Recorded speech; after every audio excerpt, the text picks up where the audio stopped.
ህይወታቸውን ለመቀየር ተፈትነው ሲመለሱ በጥይት ያጡት ተማሪዎች በአማራ ክልል በጀነራሎች ታግተው ርዕሰ መስተዳድርና አዲስ አበባ ላይ በህወሓት የተሰጠው አስደንጋጭ ማስጠንቀቂያ። ሰላም ጤና ይስጥልን ክቡራትና ክቡራን አድማጭ ተመልካቾቻችን፣ ዛሬ በመላው ሀገሪቱ ከፍተኛ ሀዘንና ቁጣን የፈጠረ እጅግ ልብ ሰባሪ ዜና ተሰምቷል። የ12ኛ ክፍል ብሔራዊ ፈተናቸውን አጠናቀው በደስታ ወደ ቤተሰቦቻቸው መመለስ ላይ የነበሩ 9 ንጹሐን ተማሪዎች በደረሰባቸው አሰቃቂ ጥቃት ህይወታቸው ማለፍ ተገልጿል። ይህ አሰቃቂ ክስተት እንዴት ሊከሰት ቻለ? ከጀርባው ያለው እውነታ ምንድን ነው? ሙሉ መረጃውን እናስደምጣለን። በሌላ በኩል ፈረስ ቤት ለመቆጣጠር በጀነራሎች የታገቱት ርዕሰ መስተዳድር አቶ አረጋ ከበደ መግለጫ መስጠት ሳይችሉ ቀርተው በጀነራሎች ቁም እስረኛ መደረጋቸው ተገልጿል። እንመልከቷለን።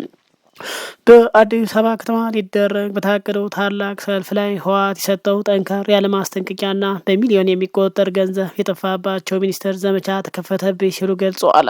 ለመሆኑ ሚኒስትሩ ማን ናቸው? ምን አሉ? በቆይታችን ታደምጧላቸው። በሌላ መረጃ ከቀይ ባህር ዳርቻ ደግሞ ዓለም አቀፍ ስጋት የፈጠረ የኢራን ድንገተኛ ትዕዛዝ ወጥቷል።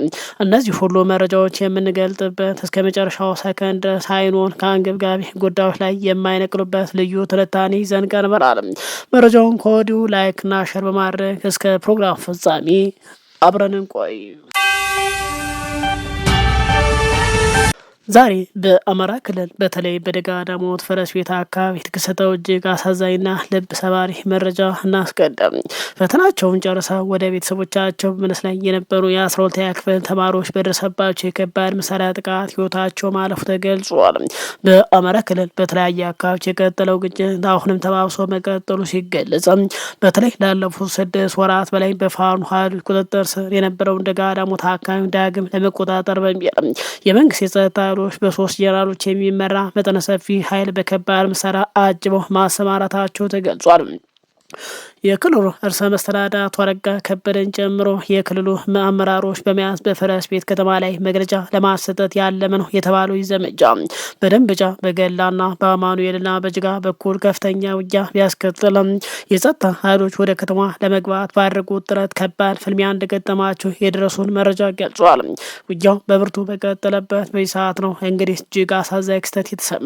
ባለፉት ቀናት ሞጣ የ12ኛ ክፍል ብሔራዊ ፈተናዎች ተፈትነው የሰነበቱ ተማሪዎች ፈተናቸውን አጠናቀው ወደ መጡበት አካባቢ በመኪና በመመለስ ላይ ነበሩ።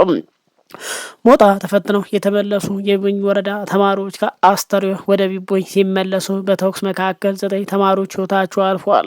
የፋኖ ኃይሎችና የአካባቢ መረጃ ምንጮች እንደሚገልጹ የመንግስት ጸጥታ ኃይሎች ተማሪዎች የጫኑት የሲቪል መኪኖች ከፊት በማድረግና አቅጣጫቸውን በማስቀየር በከባድ መሳሪያ ታጅበው ወደ ፈረስ ቤት ለመግባትም ጥረት አድርገዋል ተብሏል።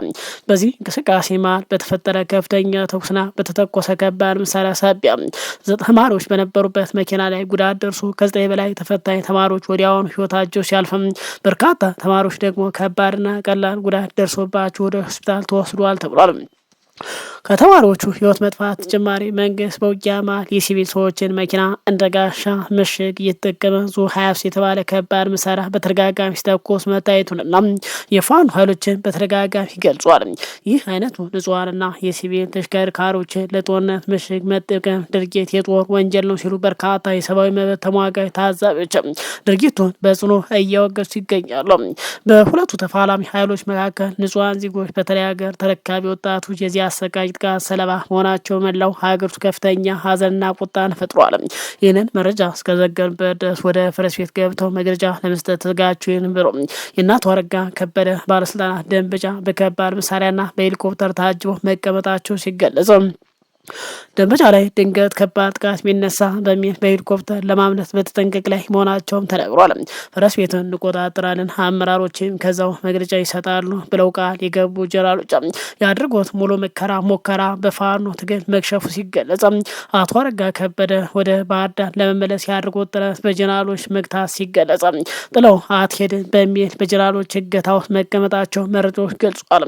በተለይ ደብረ ማርቆስ ላይ አየር ማረፊያ ካስመረቁ በኋላ አቶ አረጋ ከበደና አመራሩ ወደ ባህር ዳር አለመመለሳቸው ሲገለጽ፣ መከላከያ ፈረስ ቤት ተቆጣጥሮ እስኪገባ አመራሮች ደንበጫ ላይ በሰራዊት ታግተው የቁም እስረኛ ሆኗል ተብሏል። ለሞቱ ተማሪዎች ነፍስ ይማር፣ ለመላው አማራ ህዝብ መጽናናትን እንመኛለን።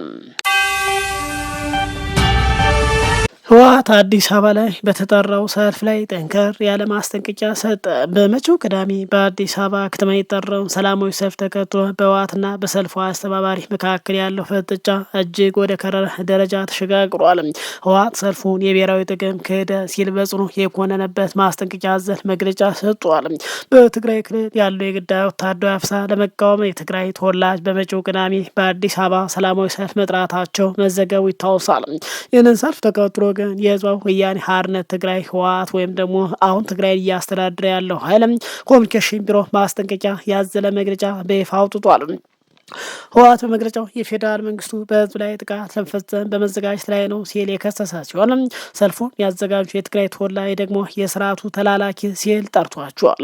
መግለጫው አክሎም እነዚህ አካላት የትግራይ ህዝብን ብሔራዊ ጥቅምና ፍትሐዊ ትግል ያነጣጠረ ሰልፍ ለማካሄድ ደረት እየመቱ ነው ካለ በኋላ ድርጊቱ የብልጽግና መንግስት በትግራይ ላይ ያቀደውን ጥቃት የሚደግፍ ነው በማለት ኮንነውታል። በአጠቃላይ ሰልፉም አስተባባሪውና ዋና መሪው የብልጽግና አገዛዝ ነው ሲል ገልጿል። የህወሓት መግለጫ በሰልፉ አስተባባሪዎች ላይ እጅግ ጠንከር ያለ ቀጥተኛ ማስጠንቀቂያ ያካተተ ነው። መግለጫው ቃል በቃል እንዲህ ይላል። እንደ ትግራይ ህዝብና መንግስት በዚህ በብሔራዊ ጥቅማችን በፍትሐዊ ትግላችን ላይ በታለመው ሰልፍ አስተባባሪና ተሳታፊ የሆኑ አካላት 2-3 ጊዜ እንዲያስቡና ከዚህ ነውረኛ ተግባር እንዲቆጠቡ እንጠይቃለን ብሏል።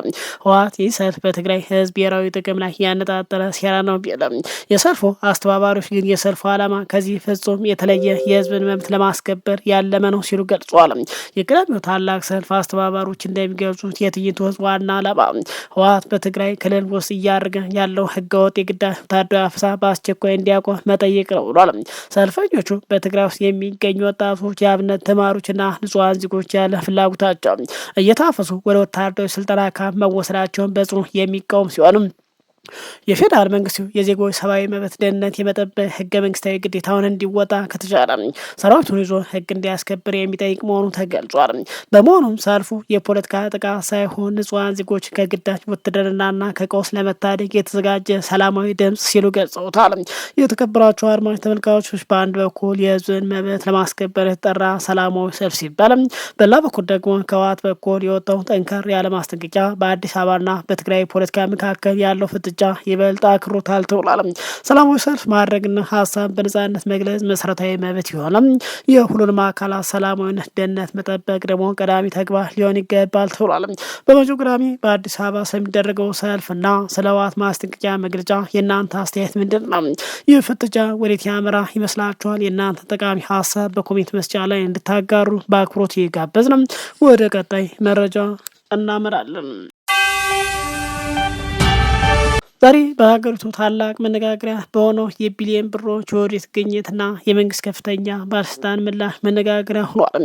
በፓርላማው የቀረበው የኦዲት ሪፖርት በመስኖ ቆላማ አካባቢ ሚኒስቴር ውስጥ በቢሊየን የሚቆጠር ብር ኦዲት ሳይደረግ ቀርቷል በሚል ያወጣው ግኝት ተከትሏል።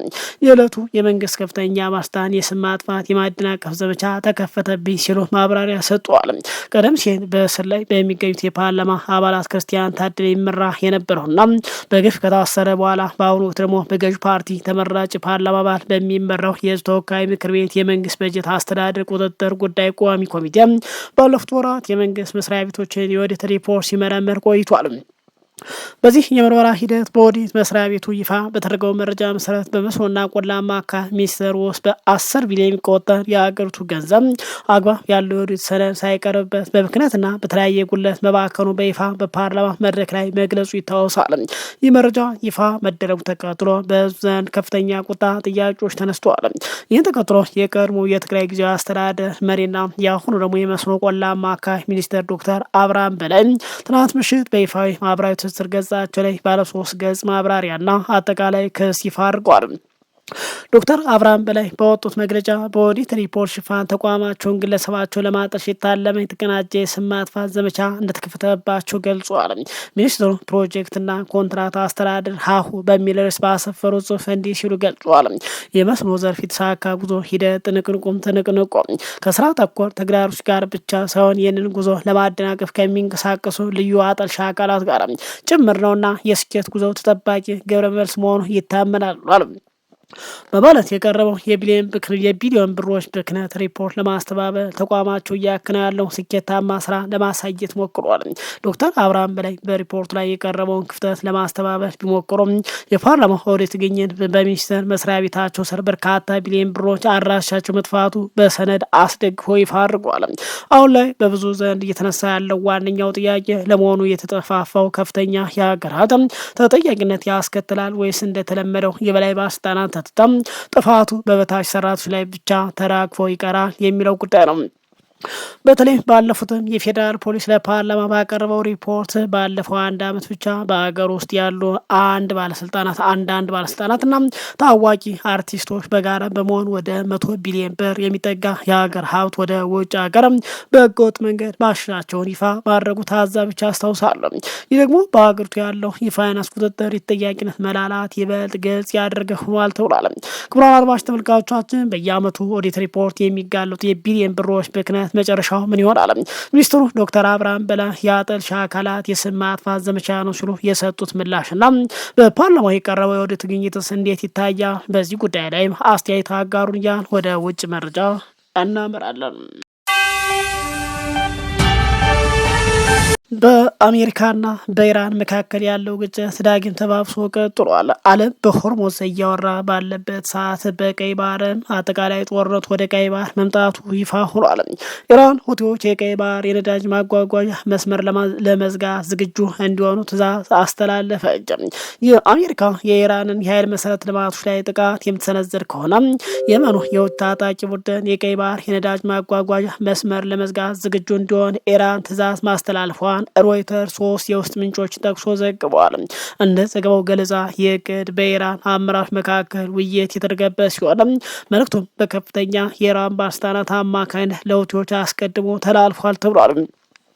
ይህ ዘገባ የወጣው ቴህራን ቀጠናዊ ግጭቱን የበለጠ ለማባባስ ከወሰነች ሁቲዎች ከኢራን ጋር በመቀናጀት የባቤል ወደብን የባህር ወሽመጥ ለመዝጋት የሚያስችል አስቸኳይ ጊዜ እቅድ እያዘጋጁ መሆናቸውን ቴሌግራፍ የየመን ምንጮች ጠቅሶ ከዘገበ ከሰዓታት በኋላ ነው። እንደ ጋዜጣው ዘገባ የእቅድ ተግባራዊ የሚደረገው ኢራን ወታደራዊ ምላሿን የምታሰፋ ከሆነ ነው። ይህም እንግዲህ በዓለም ላይ ካሉት ስትራቴጂካዊ ጠቀሜታ ካላቸው የባህር መስመሮች በአንዱ ላይ የመስተጓጎል ስጋት የሚፈጥር ነው ሲሉ ዘገባው ገልጿል። ቀይ ባህርን ከአደን ባህረ ሰላጤና ከህንድ ውቅያኖስ ጋር የሚያገናኘው የባቤል ወደብንም አጠቃላይ የባህር ወሽመጥ ከፍተኛ መጠን ያለው የዓለም የንግድና የኤነርጂ ጭነቶች የሚያስተላልፍ ሲሆን በዚህ የውሃ መተላለፊያ መንገድ ላይ የሚደረግ የመርከብ ጉዞ ለማደናቀፍ የሚደረግ ማንኛውም ሙከራ በዓለም አቀፍ የአቅርቦት ሰንሰለቶችና በነዳጅ ገበያዎች ላይ ሰፊ መዘዝ ሊያስከትል ይችላል ተብሏል። ሁቲዎች ከፈረንጆች 2023 ማብቂያ ጀምሮ በንግድና በጦር መርከቦች ላይ ተደጋጋሚ ጥቃቶች ሰነዝሮ የቆዩ ሲሆን ድርጊቱ በጋዛ ከሚገኝ ፍልስጤማውያን ጋር ያላቸው አንድነት ለማሳየት በእስራኤል ወይም በአጋሮች መርከቦች ላይ ያነጣጠረ መሆኑ ይገልጻሉ። እነዚህ ጥቃቶች በርካታ የባህር ትራንስፖርት ኩባንያዎች መርከቦቻቸውን በደቡብ አፍሪካ በኬፕ ኦፍ ጉድ ሆፕ በኩል እንዲያዞሩ ያስገደደ ሲሆን ይህም እንግዲህ የማጓጓዝ ወጪን፣ የኢንሹራንስ ክፍያንና የመጓጓዣ ጊዜን በእጅጉ ጨምሯል ተብሏል። ሁቲዎች እንደ አውሮፓውያን አቆጣጠር በ2014 የየመን ዋና ከተማ ሰናን የተቆጣጠሩ ሲሆን አሁንም በአብዛኛው የሰሜናዊና የምዕራባዊ የመን ክፍል በቁጥጥራቸው ስር ይገኛል ተብሏል። የምዕራባውያን አጠቃላይ መንግስት ኢራን ለታጣቂ ቡድን የጦር መሳሪያ ሚሳይል ድሮኖችና ወታደራዊ ስልጠና ትሰጣለች ማለት ለረጅም ጊዜ ሲከሱ ቢቆዩም ቴህራን ለቡድኑ ፖለቲካዊ ድጋፍ ማድረጓን ብትቀጥልም የቀረባት ወታደራዊ ድጋፍ ክስ ግን በተደጋጋሚ አስተባብላለች ተብሏል። ይህ የቀይ ባህር መዘጋት ነው ደግሞ በቀጣይ ሁቲዎች የሚዘጉና የሚያስተጓጉሉ ከሆነ ኢትዮጵያንና ሌሎችን የአፍሪካ ሀገራት ጨምሮ ይህ ጉዳት ከፍተኛ እንደሆነም ተገልጿል። ክቡራን አድማጭ ተመልካቾች ሰዓቱ መረጃ ይመስላል። ከሰዓታት በኋላ በሌላ አዳዲስ መረጃ እንገናኛለን። እስከዛው ሰላም ቆዩን።